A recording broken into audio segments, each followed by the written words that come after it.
गुलाबगंज की तरफ से 20 रुपया गाना पे खुश होकर बच्चा जल्दी मंच पर पहुंचवाओ भाई। ले आ बच्चे को।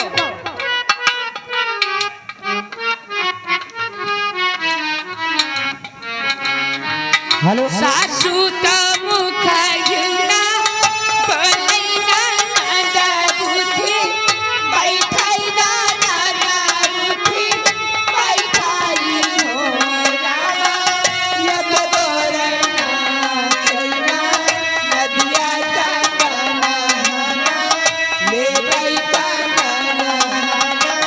ले बाई हो रामा यग गोरना चलना नदिया तंगना ले बैठा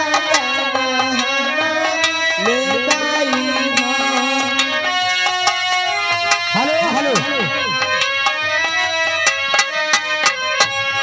जरा हमारे राम बिलास भैया राते से परेशान हैं, इन्हों का कौन बढ़िया सोहर सुना दियो। बच्चा लियो अब परी बच्चा बड़ा महंगा, सत्ता मद्दा पाएगो परी महंगा। और चारी पहिया पे खेल रहा ललना मेरा है चारी पहिया